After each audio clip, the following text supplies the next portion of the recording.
Yo vivía en Guadalajara.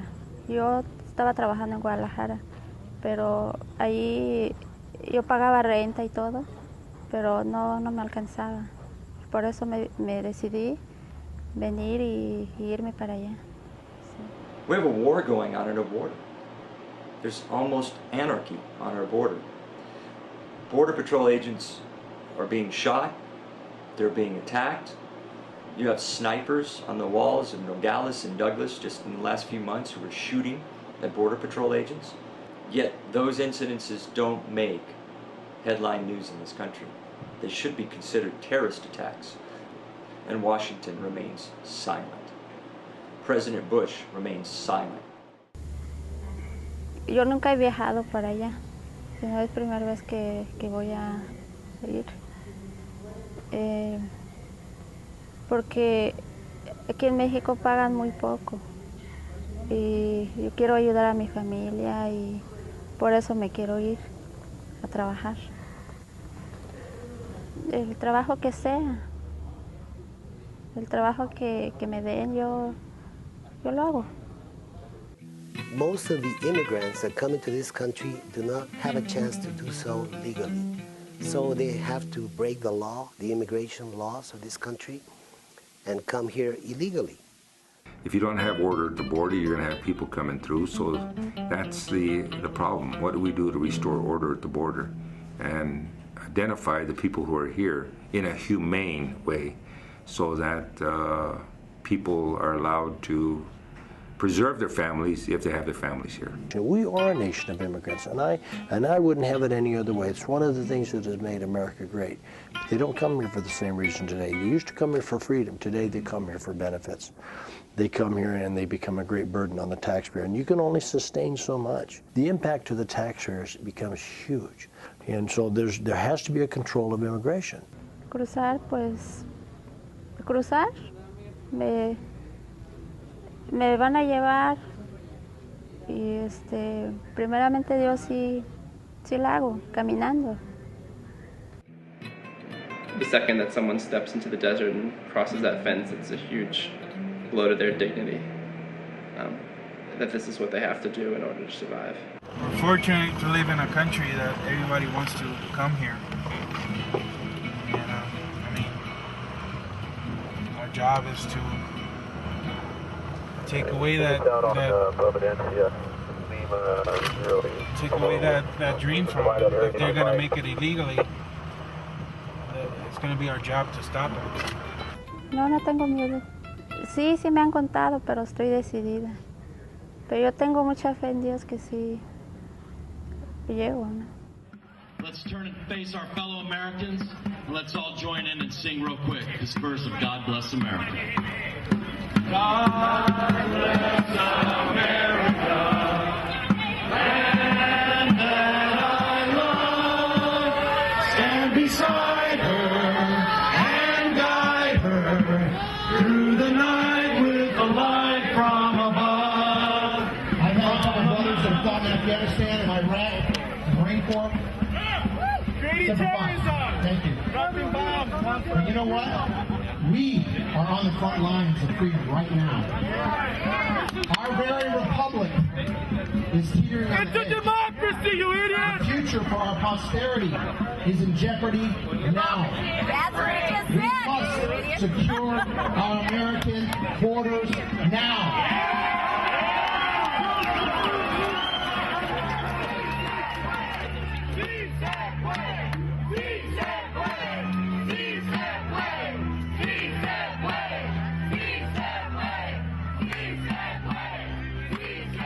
Just remember, inland puppets and foreign powers are traitors.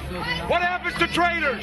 If you win, you will kill the traitors. When I win, so will I. Are you a traitor or are you a nationalist? If you're a Mexican nationalist, join me in resolving your country's problems. But don't ask me to let mine lay down and die, because it ain't gonna happen, kids. It ain't gonna happen.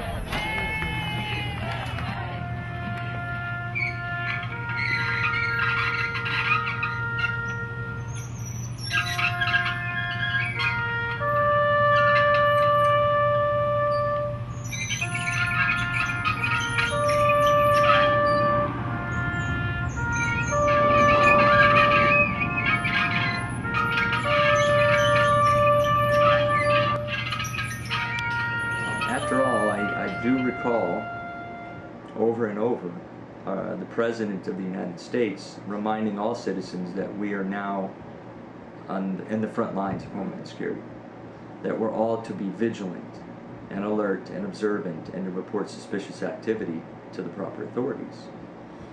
Well, we certainly took him for his word. While we're securing the borders of Iraq, Afghanistan, Korea, Bosnia, Europe, but yet they refuse to give our own Border Patrol the resources they need to effectively secure our border. Well, that's unacceptable. We don't care about Social Security. We don't care about gay marriage. We don't care about stem cell research. The most serious issue facing the future of this country are unsecured borders and illegal immigration. That's all we care about.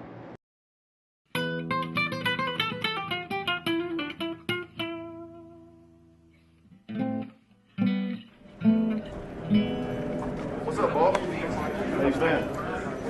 How you doing? It has to be hard for any law enforcement officers just to say goodbye to the family, not knowing if you're gonna make it back safely or not. This is where we train most of our trainees that come from the academy, and we also have a field training unit. Then after here, they go out, they get their equipment that could be a long arm. We're talking about rifle, shotgun, whatever they need for the shift, night vision goggles, any type of equipment they pick up and head out to the different assignments.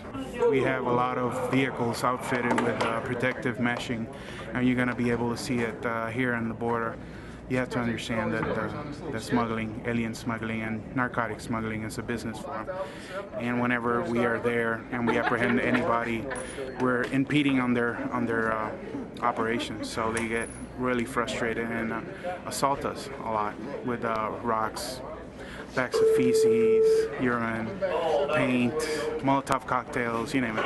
We get shot at also. They also shoot at our radios, our cameras that we operate here from the station. Oh yes, it helps a lot. I mean, it serves, it has two main purposes. Is deterrence. The smugglers know we have cameras, that's why they shoot at them most of the time. We don't try to hide them. That's one of the things that we try to do, is try to deter them from crossing. And it also helps in the apprehension of anybody that crosses illegally into the United States. Right here on this screen, you can see on the left side is Mexico. On the right side is United States. All of our technology, it seems like the camera is in Mexico, but it's actually in the U.S. side. All of our technology is. You can start smelling the marijuana. Yes, you can see they're bundles with homemade straps on them. So for every bundle you see here, it's going to be a person carrying it over the border. Their trek is very, very treacherous. They go through the highest peaks that we have here in Nogales. I mean, you can call it narco-terrorism. Because most of the time, these drug cartels in Mexico, what they're doing now is they're hiring prior military, special forces, mercenaries, just to give security to their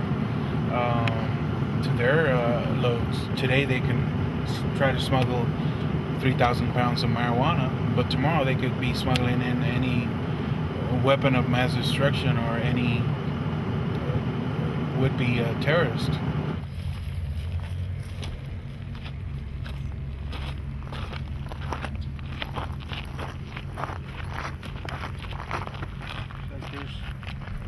It was a group of 10. One went back south, escaped and went back south, and they got 9 out of the 10.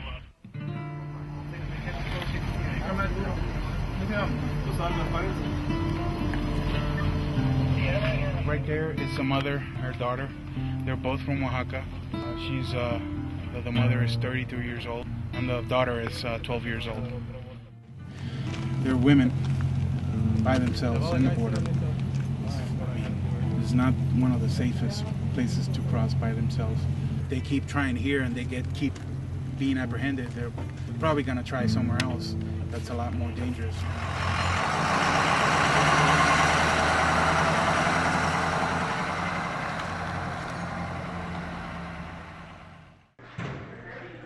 Here's where we house a lot of the aliens are apprehended. They have the smugglers.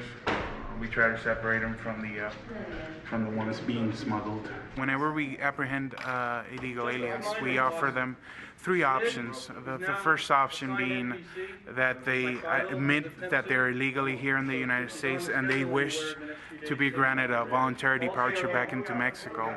That's the most popular choice between the illegal aliens that we apprehend. We also offer them political asylum. They can go through an asylum processing, and then also we offer them the opportunity to go through a hearing before an immigration judge. Most of them, they do have legal identification from Mexico, voter registration cards, birth certificates, but you have to understand also that we have a lot of aliens that are trying to be Mexican. I mean, they're trying to falsify where they're from. Those are what we call the OTMs, or other than Mexico countries that we encounter. And that's because if they get apprehended as Mexicans and they ask for the voluntary departure, we just drop in the Mexico side and they can try it again.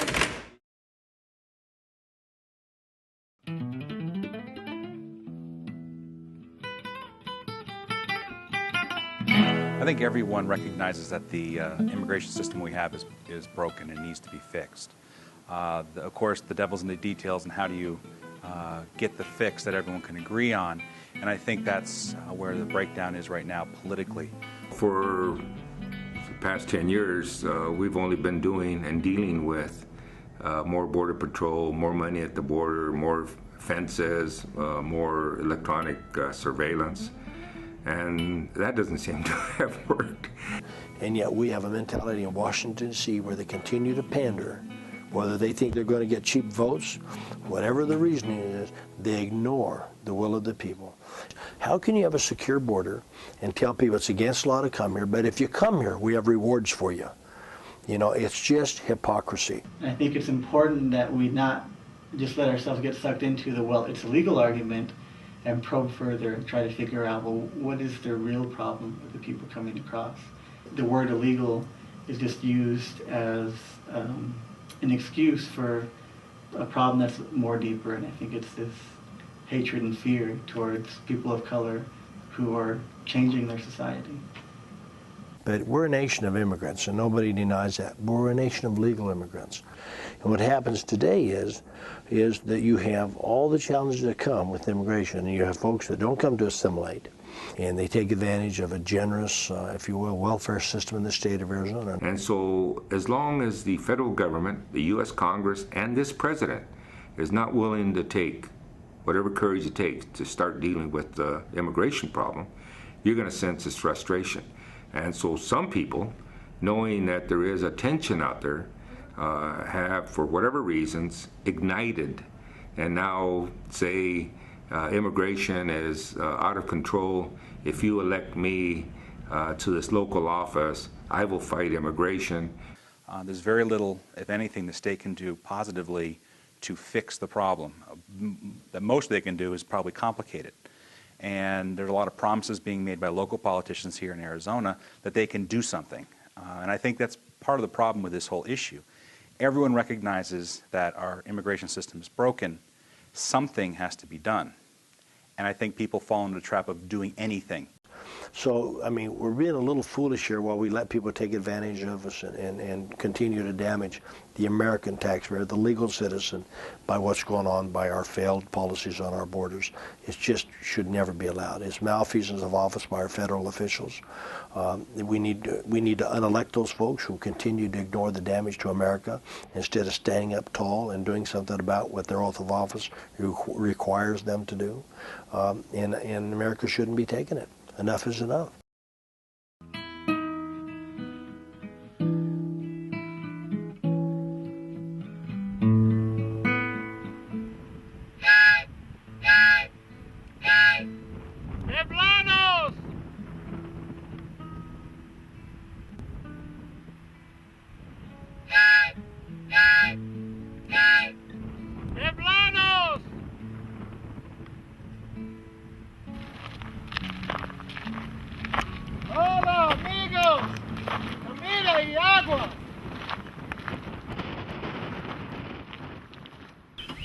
The reason we went down this wash today was because last Tuesday, on the 5th of July, a woman was found dead up here. She was traveling out of Mexico, and obviously she injured herself or got sick because we found a litter made out of mesquite branches her friends had carried her on. And apparently she died right there.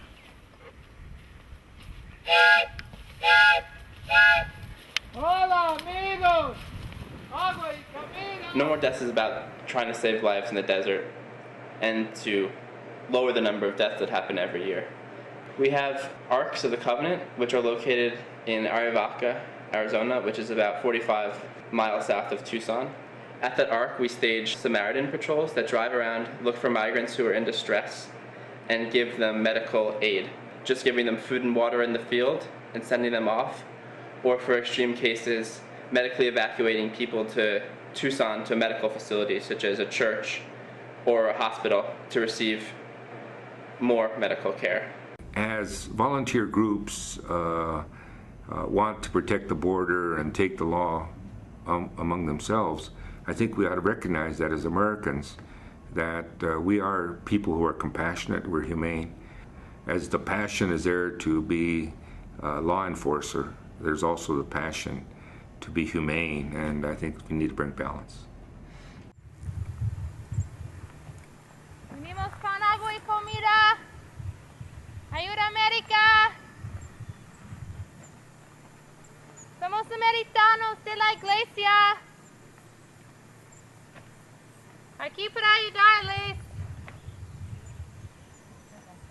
I don't know. I can't imagine that things couldn't change, but I almost foresee them changing for the worse before they change for the better. Some people, not everyone, but a lot of people will say, like, what you guys do in the desert is just a Band-Aid on the whole issue. And that might be true, but that Band-Aid will keep that one person from dying, possibly. And so until everything does change, maybe 1 or 2 people can be spared. And, you know, I think that's important. And the more groups like this that can rise up, I think, and just, like I said, restore the humanity in people. I didn't see where the trail continued back there. Everything's... I haven't been back here since... I don't know. You went up and over the hill, right, Tom? I have no problem with the humanitarian purposes if they're truly done that. But you look at the makeup of these groups, most of them are open border, pro-illegal alien, and have no intention of allowing the law to be enforced. Tenemos agua, comida y ayuda América. Estamos amigos. Llámanos. Háblanos. I think the humanitarian groups, anyone who's out trying to save lives, trying to help the victims, I admire. There is no reason why anyone should be dying in that desert a horrible death. It's interesting that we all want the same thing. We just have different methodologies. Yeah, he's got some pretty bad blistering under his nails. This one? He's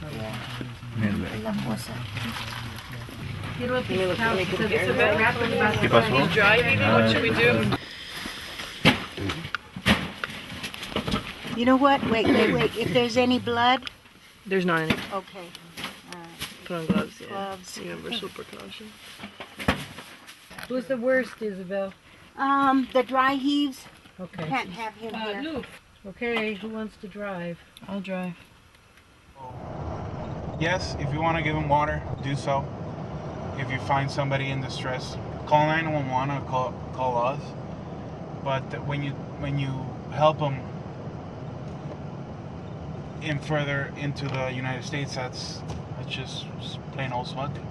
You guys call me if you need help, and you call me when you get there.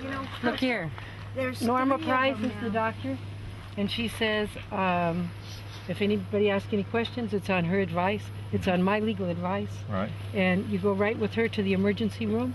She's called ahead to the emergency room and made arrangements. You drive in the ambulance entrance and take her inside, and they'll be waiting for her.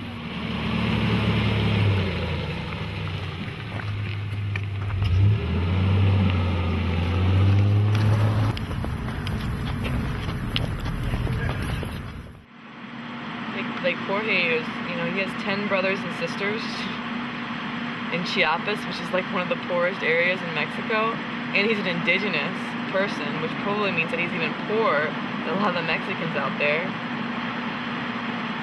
And the questions he was asking me were, how much money can you make out here? How many pesos is that? 20-something years old, and he's supporting a family of 12, pretty much, by coming up here. It shouldn't happen in this world, and it shouldn't happen in America for sure.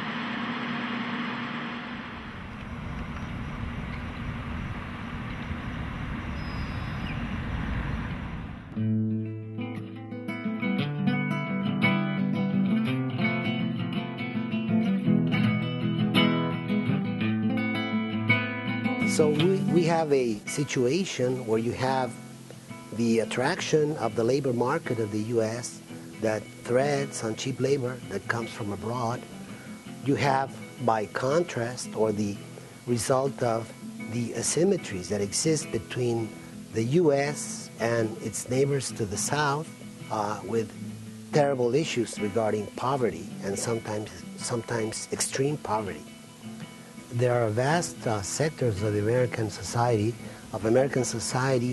that in a way are indifferent to learning more about, educating themselves about the complexities of immigration.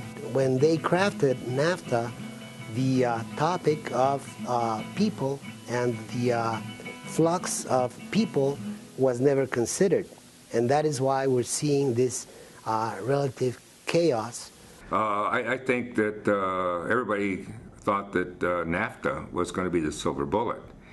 And what has happened basically is that Mexico, from that free trade agreement, ended up becoming the loser.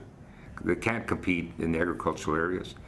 And so Mexico needs to develop itself economically so that the jobs are there for the young people. Well, I believe that the U.S. federal government has done policies or has put into place policies that in a way have resulted contradictory.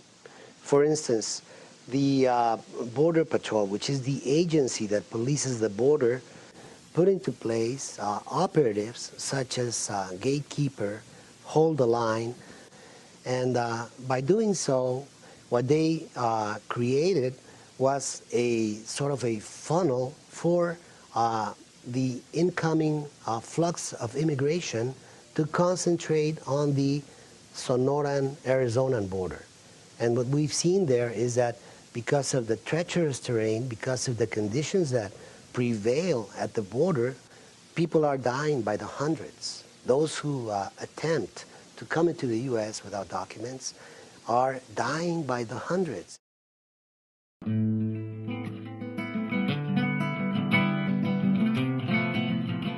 It's been into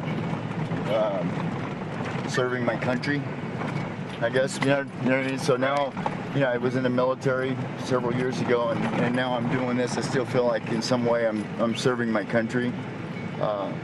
What's nice, again, is that before I became an agent, I did want to become an EMT paramedic. Well, now I got the best of both worlds. I got on the search and rescue team. I can still do law enforcement work and be a medic at the same time. So to me, I got the best of both worlds. I like to come out here in a desert and get on foot here, because if I'm going to find somebody that needs medical help, I believe they're going to be out here. I just recently have seen, we've encountered groups by following their footprints and followed it to where they were sleeping.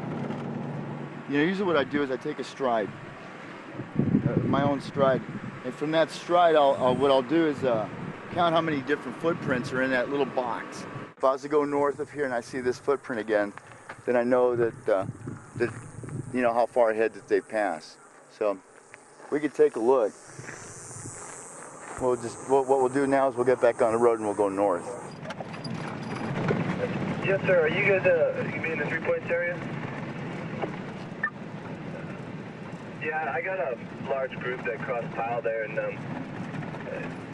I cut the major crossings on Diamond Bell there, and I didn't see this group crossing there. You get 10-4. I copied. Hey, Vince, can you do me a favor and cut right there at Diamond Bell Cerrita? Can you start cutting that road south?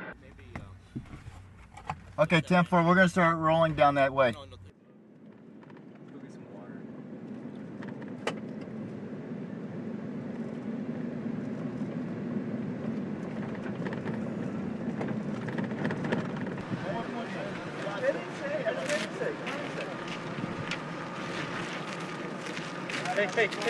Hey.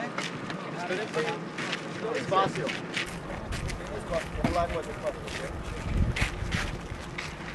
Hey, señores, Señor. tienen respeto para la mujer. Da la mujer agua. We would do visual inspections of everybody, and we're not going to ask them, you know, are you okay? And I don't mean to be, it's not cold. But what happens is everybody's got something wrong with them. My foot hurts, or you know, what I'm looking for is somebody that's a life-threatening emergency. And that's what I need to know really quick. You walk through the desert for 4 days, your feet are going to hurt. 4, go ahead, you're clear.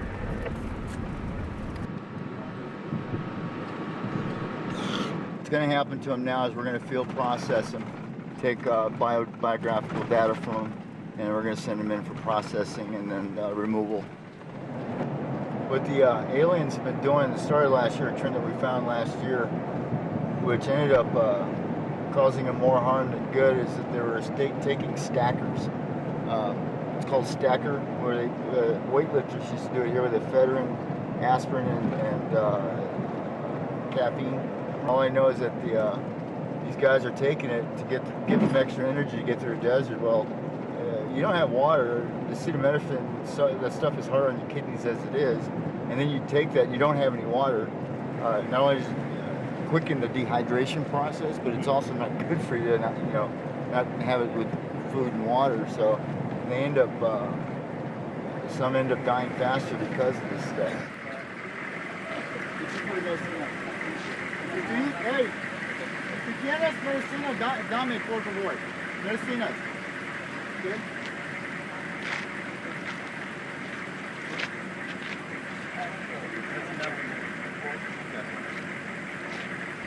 Everybody seemed to be okay.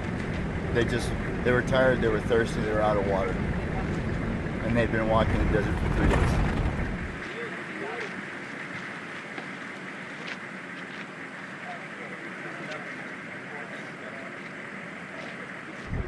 She wants to stay, and she said that she has a relative who lives in the U.S. and then she's sick, and she wants to meet her. She didn't want to get in my vehicle, so she started walking away. She just wanted water from me, that's all. And then let her go. I'm kind of hoping that that they've seen enough, you know, that they won't try it again after what they've been through.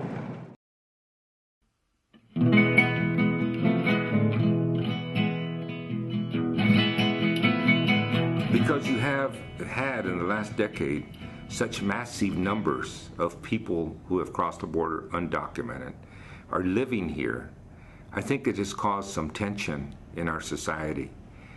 Browning of America, as I term it. They see the browning of America. And for some people, it instills fear, you know. But the thing we have to be working on more constantly right now is people who are trying to resist the change and trying to find a way to where they realize that change is happening and sort of, so to speak, they need to get on the boat instead of trying to destroy it and keep it from leaving. Because that's what I see the people on the far right doing right now. They're trying to destroy America when they say people of color, Latinos, are the ones trying to destroy America. And I think it's the opposite. You have a lot of immigrants, not just from Mexico, but from Central America and other countries that are coming up through the southern border, and they're not just staying in Arizona and California, Texas, and New Mexico. They're going to Chicago. They're going to New York. They're going to the Midwest. So I think that these issues will be coming to these non-border states very quickly. The base core problem is that we now have a growing population of individuals who are from another culture, completely diabolically different culture. These people have no intent of coming to understand our laws or our culture. They have no intent of understanding our language. They have no intent or desire to understand anything about our history or our culture or why or what freedom is. They don't even have any desire to be free. What we are seeing is a greater presence and influence of human beings, individuals that are originally from countries that lie south of the Grande River. So this will keep on impacting customs in America. This will keep on having an impact on traditions. And of course, in ethnical terms, there will be a process that I would call a process of Mexicanization of the U.S. That is underway. Whether we like it or not, that is well underway. And I would say that the U.S. needs to have more cultural awareness and responses to that issue. They've taken over my playground. I see too many of them in our school. I go now to a McDonald's and all the workers are speaking Spanish. What is happening to my country? What's happening to my locale? I see now where this house is now rented and there's 2 or 3 families in it. So I think that has brought some fear and some concern to the American public. One or the other is going to demand to be in control. And so therefore, if we don't take control and say English is our language, common law is how we exist, if you want to be here, you adjust, then we will be forced to adjust to them. And in so doing, we will no longer be free. And I think it's important that we, as human beings, never completely demonize another individual. Every person, no matter how bad we think they are, has at least a small piece of good within them. And it's about connecting with that good, finding their humanity, creating a relationship with them, and experiencing that beauty of being human.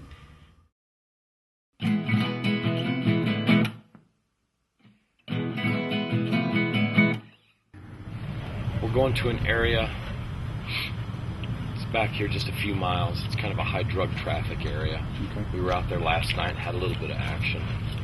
We're going to go back to the same place tonight. We've got our friends from the ACLU parked across the street, so we're concerned that they're going to try to follow us out there. There's a lot of attention on this issue right now, but there's really not any great empathy for those who are coming across the border. There's interest and intrigue because there's private citizens out here hunting for other individuals, and that sparks some disgusting part of the United States of America that kind of intrigues the society as a whole. But in terms of actually getting at the problems, the hatred and fear that we still have in 21st century America towards people of color, they're not even coming close to addressing that issue anywhere.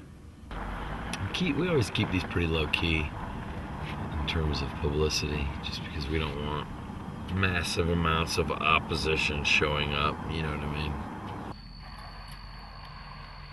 Same place 5 was last night. Sounds excellent. Any company? Nothing yet. Any friends? Motorbike off west, looks like. Keep moving, ACLU, that's what I'm getting at. But I don't mind them being here. They have every right to be here. We find babies' clothing out here. So they're not just endangering their lives, they're endangering the lives of their children. You know, and we as men are supposed to be the evil ones. You would say that this belongs to a healthy adult that's coming here to work? That's a child's check. More bandanas, children's backpacks. But we're evil. Why are they hiding if it's okay for them to be here? Why? Because they're breaking the law? That'd be my guess. They know already they're coming over to do jobs that are hard, that require a lot of hours, and they're not going to get paid a lot, and somebody else is making more profit after them. And when you continue to throw things at them to tell them that they're not wanted, that they're not respected, that they're less than human, there's going to come a time when they say, you know, enough is enough and we need to be given our respect. So I think the far right is kind of digging itself in a hole And they should maybe just be laying back a little bit, pretending that the migrants aren't there. I think the further you try to push somebody down, the more they're going to try to fight back. I don't mean physical violence, I just mean organizing in the terms of a common bond, a common unity, that oppression from the people who live in the United States or live in the state of Arizona, and they're going to start having a movement of their own. Leatherneck, this is Casanova. This is Leatherneck, go ahead. 3 just called in, says there's a lot of activity south of his position, which is where Chuck said he could hear the voices earlier. We certainly have Washington's attention. I know when I get calls from congressmen and senators, and when I am invited to testify before Congress, and now we see that we have 3 bills, legislation to finally deal with the border. In just the last 3 months since the Minuteman Project, I'd say we've been effective.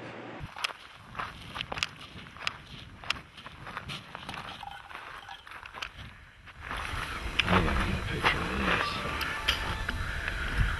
Damn. Mess.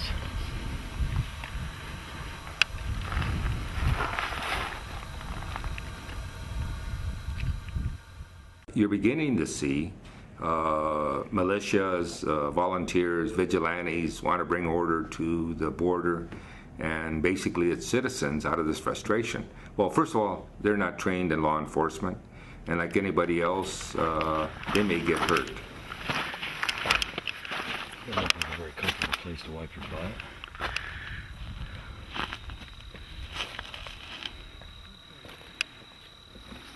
We found a layup back there with 2 water jugs nearly full. Not all illegal aliens are bad. You know, some of them come here with honorable intentions. You know, and hey, that's great. But go home and come back the right way. They get food stamps, all these social benefits that we gotta pay for. That ain't right, man. That's why I'm out here tonight. The thing is, I mean, you have to be very careful when you try to take the law in your own hands. Especially these people that go out there with, they have their weapons legally. Yes, they can have them. But let's say, for example, you and I were patrolling in an area. It's pitch black at night. You hear a brush breaking, you get excited. The people that are coming get excited. You pull your weapon, they pull their weapon. I mean, it's a tragedy waiting to happen. That's why we tell the Minutemen people, yes, I mean, you're more than welcome to help us, but just stay away. If you see any illegal activity, give us a call. We'll take care of it. See the spray painted bottle here? That's the type of drug that drug traffickers use. They'll spray paint their equipment all the way down to their tennis shoes black. Obviously what I think what the Minutemen doing is wrong, but I definitely feel for people who have varied opinions as to immigration policy here on the border, because U.S. immigration policy negatively affects everyone here on the border regions, whether you're pro-immigration or con more immigration.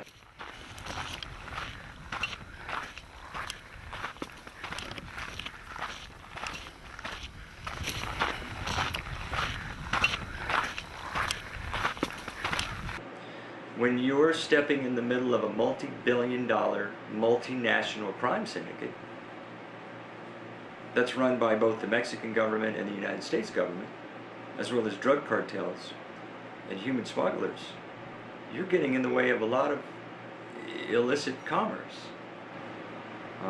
These people don't like us bringing national attention to a very lucrative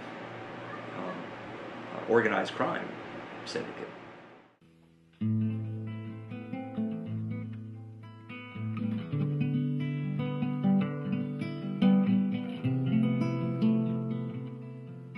Pues yo soy una persona que me dedico al campo, soy agricultor,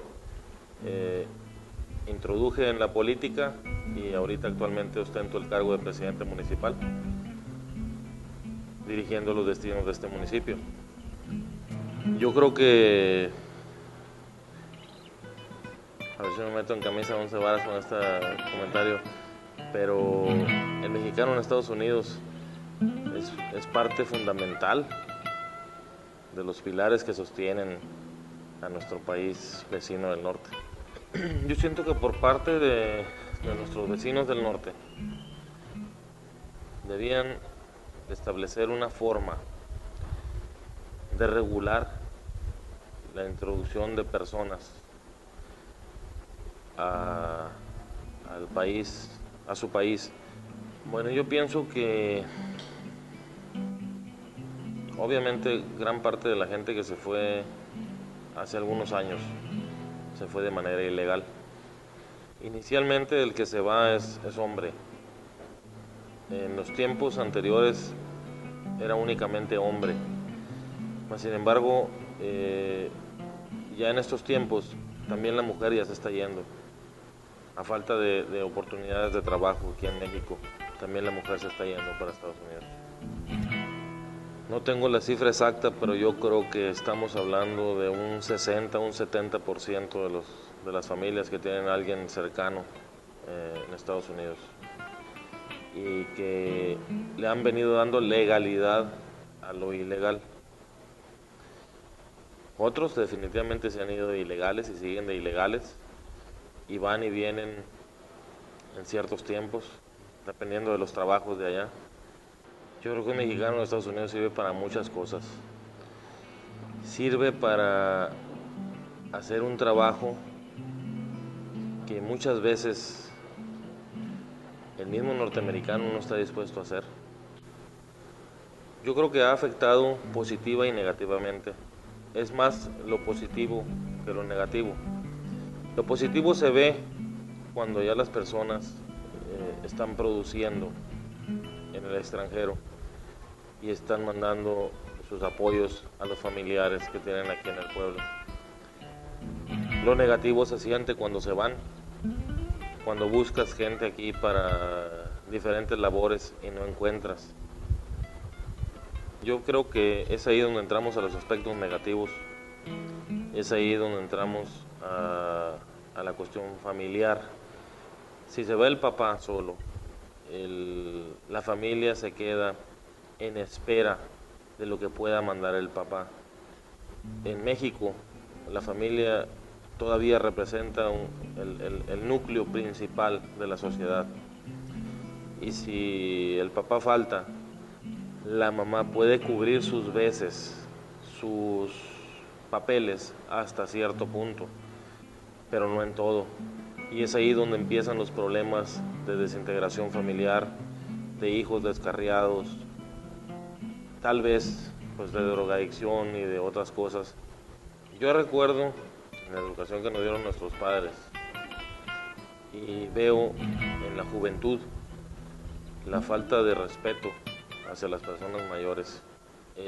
Yo recuerdo cuando nuestros padres, con el solo hecho de alzar la voz, ya nosotros tomábamos el camino, el rumbo, y hoy ya ni con el cinto entienden los muchachos.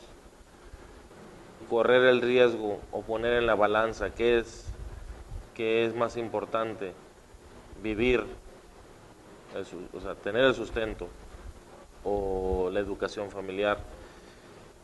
Y ya que tomaron la decisión de irse, al momento de llevar a cabo una actividad en Estados Unidos, lo hagan con la entereza y con la dedicación que deben de hacerlo. Poner en alto el nombre del país y demostrar que somos capaces de llevar a cabo esas actividades y lo que se presente. Pensando siempre en el bienestar de la familia que se está quedando aquí en México y no olvidando sus raíces, ya que eso es lo que debe de alentarlos a llevar a cabo a tomar esa decisión, ¿no?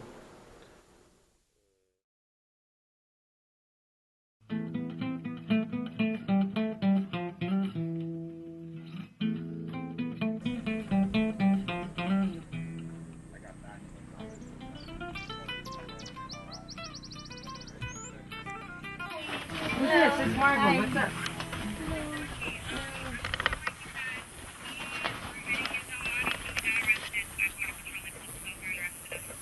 Okay, what'd they tell you?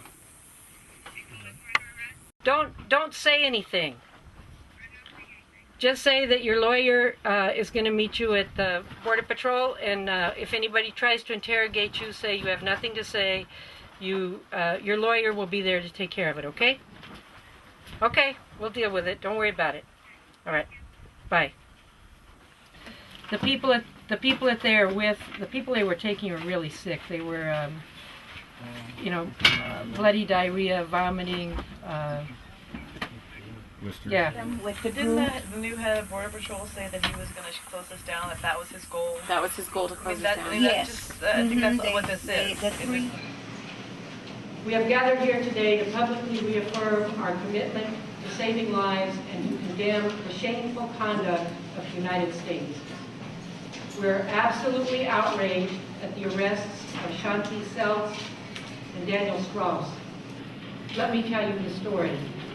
On Saturday morning, July 9th, two No More Deaths volunteers came on a group of 9 migrants in varying degrees of distress. 3 of these persons reported vomiting, diarrhea, and 1 reported blood in his stool. All conditions which are symptomatic of extreme and life-threatening dehydration. After consultation with No More Deaths volunteer medical personnel and legal counsel, the decision was made to medically evacuate these persons to be treated by a doctor in Tucson. Ms. Sells and Mr. Strauss volunteered to take these persons to be treated by a No More Deaths volunteer doctor, and they were arrested en route. Upon learning of the arrest of Ms. Sells, Mr. Strauss, and the 3 travelers, a No More Deaths volunteer doctor and nurse went to the Border Patrol station where they were being held and asked to examine them. The Border Patrol turned our medical volunteers away. And later, Border Patrol spokesperson Gustavo Soto said the travelers were, quote, were okay and did not require treatment. We demand that the United States immediately drop all charges against Ms. Seltz and Mr. Strauss and release the migrants being held in custody. In the face of the outrageous and unnecessary number of migrant deaths in our community, deaths which are a direct result of current United States border policies, our government should congratulate Ms. Seltz and Mr. Strauss rather than prosecute them. We have an absolute right to provide humanitarian assistance. It is our moral obligation. No más muertes. The First Presbyterian Church in Tucson has been known to run an underground railroad for many years. Churches traditionally are sanctuaries, but you have humanitarians and the 2 specific young idealists who were out there supposedly to save lives. I want to address the issue of untreated blisters. The blisters in themselves may not be fatal, but the inability to walk and get out of 110-degree heat certainly is. These are the people who cannot keep up, who get left behind, and if not found, will die. No más muertes.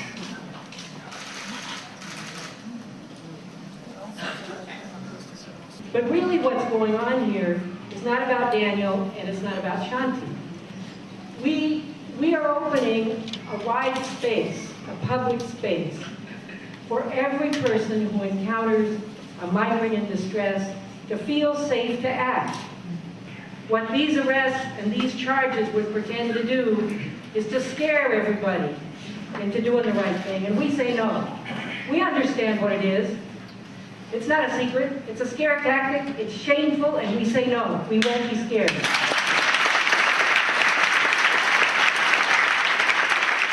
So I think it's pretty clear that these 2 young college students are guilty of a Class 5 felony, aiding and abetting by transporting an illegal alien with the purpose of allowing them to stay in this country illegally. The government today, the same government that characterized my client at the last court hearing as a vigilante, has now offered her diversion if she will agree to certain circumstances and be under court supervision for 12 to 18 months. They will dismiss all the charges against both of these people. We saw those people out there who we felt needed medical attention, and we did the best that we could to provide it for them. I feel no sense of guilt or don't feel like I need to start like a rehabilitation program or anything, like get my life back on track. My mom, when I called her from the Border Patrol station, and I was, just in still a disbelief. I had no idea what was really going on. And I'm like, Mom, I've been arrested. I think they're going to charge us with a felony. And she's like, I'm so proud of you, like almost crying. So I knew everything would be okay after that.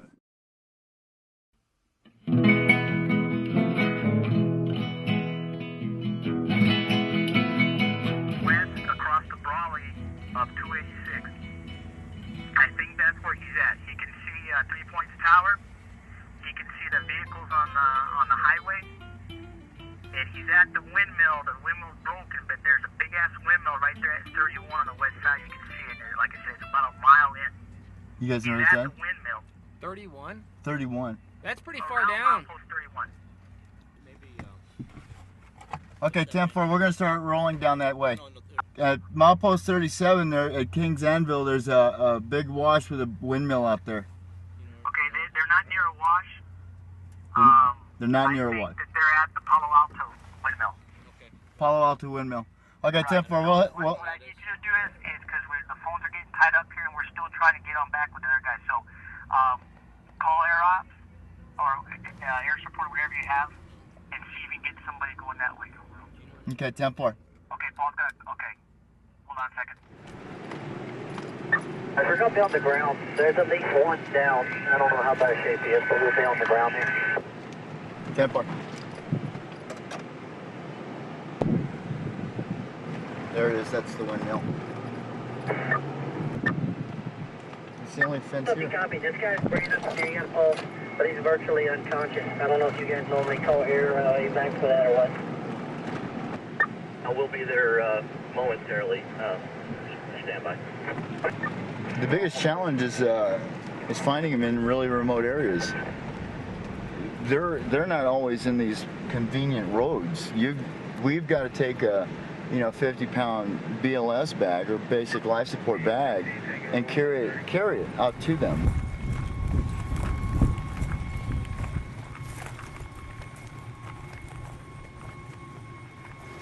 Señor. ¿Tiene problemas médicos? Hey. Manuel. ¿No? ¿Ha tomado unas drogas? ¿Una medicación?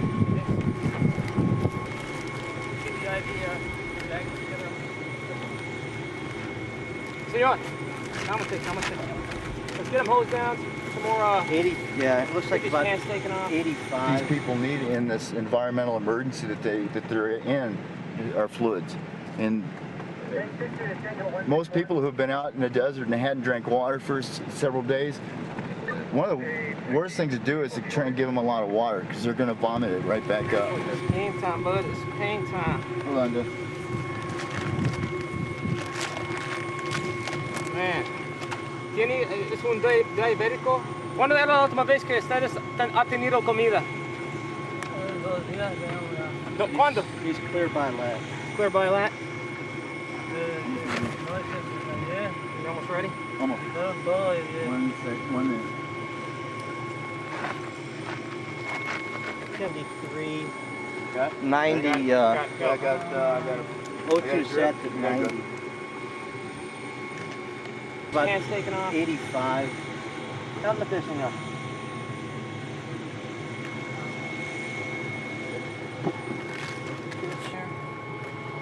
Senor, I'm gonna get some high flow through on him real quick. You guys want to close them? Buenos días, come on, caminando. Más o menos.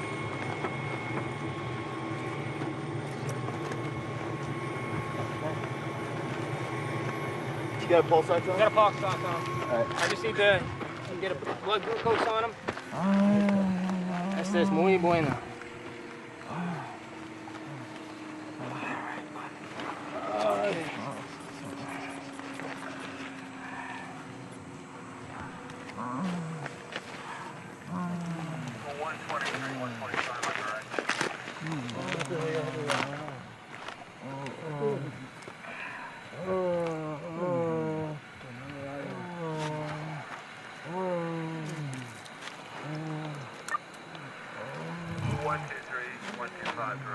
Again. I got it. You got flow.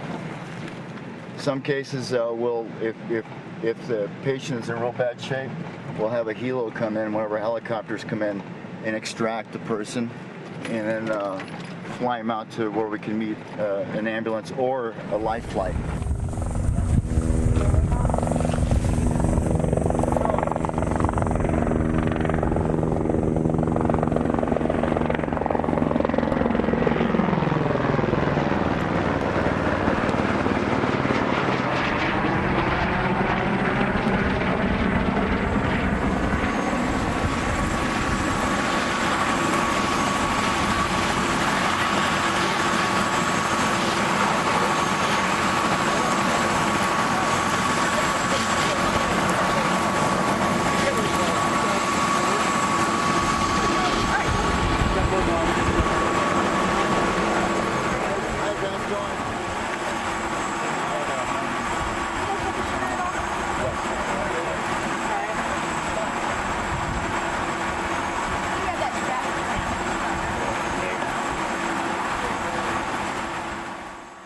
Really enjoy what I do now.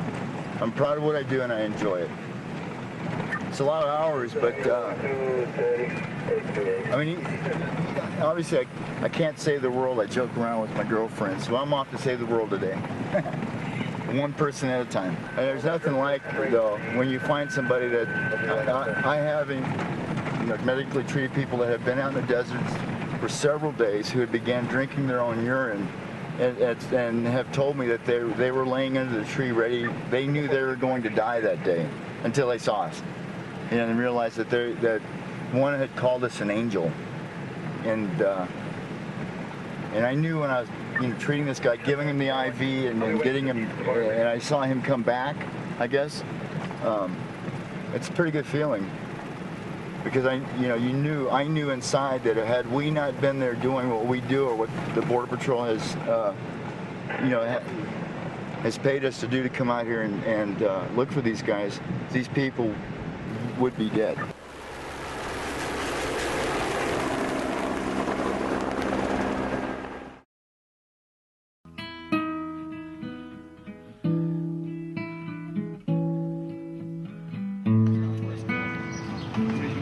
I would suggest taking 3 or 4 to start with, and then see how many are left to do.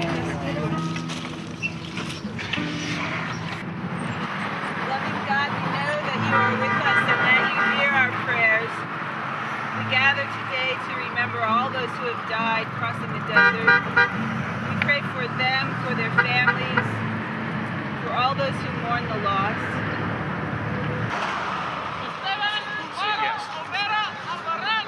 Presente. Saúl Dominguez Luján. Presente. José Eloy Solis Elmed. Presente. Los hombres. Presente. Jesucristo. Presente. Jesucristo. Presente. Jesucristo. Presente. Jesucristo. Presente.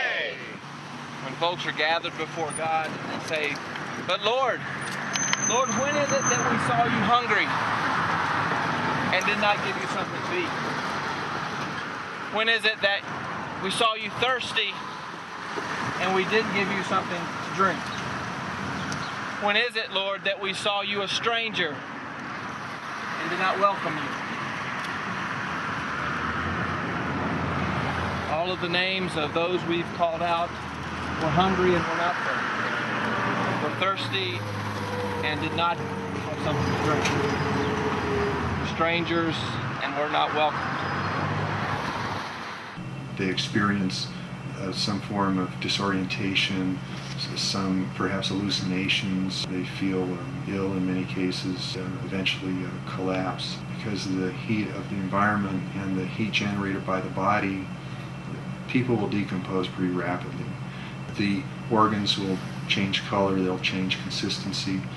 In rare cases, they survive long enough for medical care people to try to revive them, and in the process they'll take a temperature, and we'll see from the records that their temperature is about 108, 109.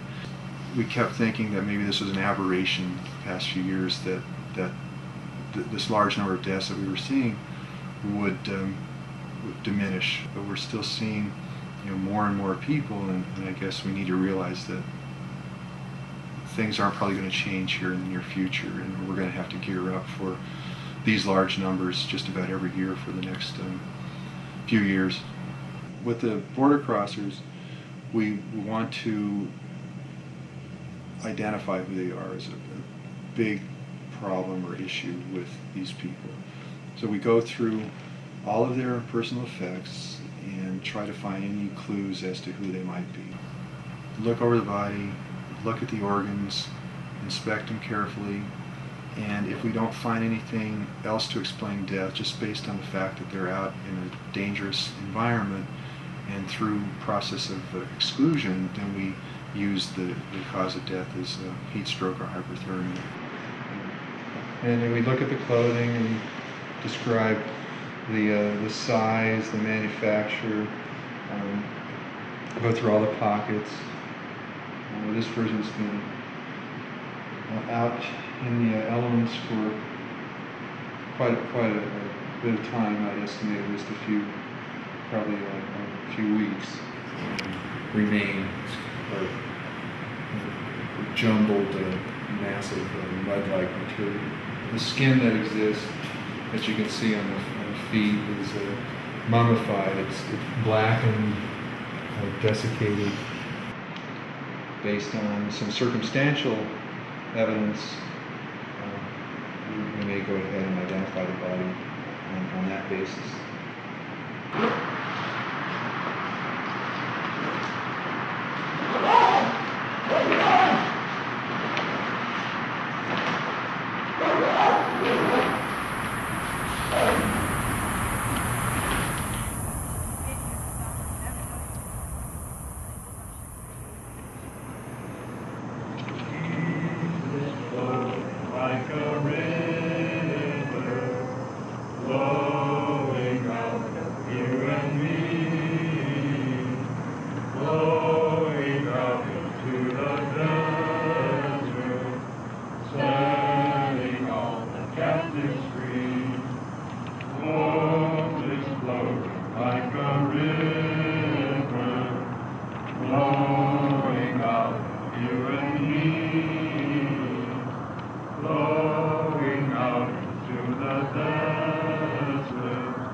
The more you get involved in the immigration issue, you see how it's pervasive, and it touches into many different areas, into healthcare and education, in border security, and workforce levels. It's in so many different areas that any kind of piecemeal change here and there is not going to be the solution. And in fact, that's kind of why we're in the position we are right now, is because all these piecemeal changes have happened and has made our immigration system a mess. You got to deal with the people that are here, and whether we like it or not, they are here. They're going to stay here.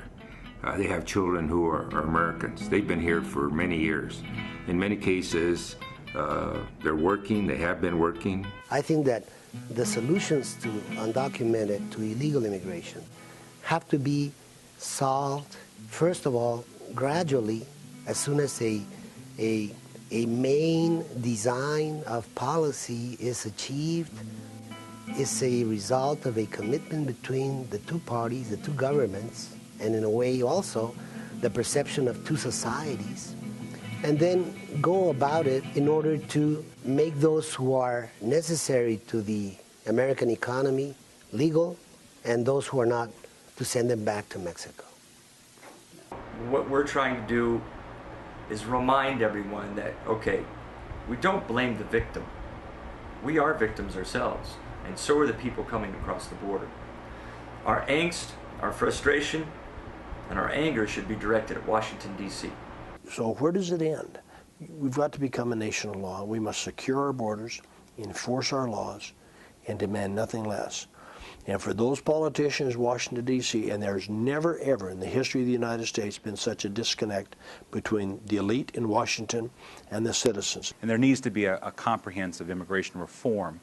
And what's a little bit disheartening is that you can see the broad outlines of an immigration reform that will work, that will have broad support. I fear that a lot of politics and emotion are in play, and that's probably why you're seeing a lot of the controversy out there. America has a right to be secure. I don't like the idea of a fence any more than most people probably like the idea of a fence.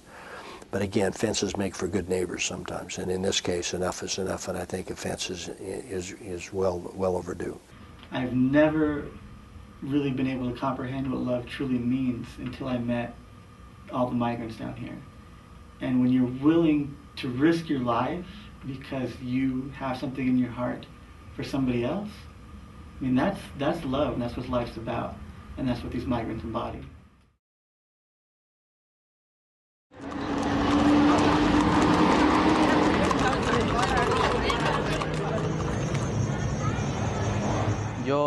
Yo me llamo Mario y vengo de Honduras. Tengo a mi papá, tengo a mi mamá, tengo todos mis hermanos y más por eso voy por ellos, por ayudarles a ellos. Pues no, ha sido duro. Todo este tiempo que he venido he estado 22 días, me estuve para llegar acá solo en tren. Y es muy duro venir en tren ahí. Ahí sufre uno por la comida, a veces hacíamos un tiempo y a veces que ni un tiempo en todo el día, sin tomar agua, aguanta frío, aguanta sol, aguanta todo. Es duro. En primera parte porque somos pobres, no tenemos nada, no tenemos ni dónde vivir. Y como he oído decir que ahí se gana más, o sea, el dinero ahí no vale, pero ahí en Honduras vale bastante. Entonces por eso me arriesgué a venirme para acá.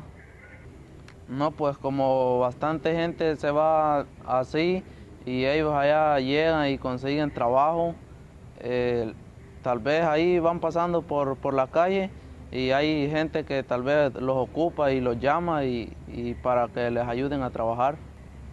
Pues yo me iban a recibir allá, un primo mío que está allá. Y ya cuando llego aquí, que de aquí le hablo, me dice que no porque no tiene dinero y que no puede. Y entonces así ahorita no tengo a dónde llegar allá. Pues ya todo lo que he sufrido de aquí para atrás, de aquí ya no me da mucho miedo. Me han contado que está fea la pasada, pero me voy a arriesgar.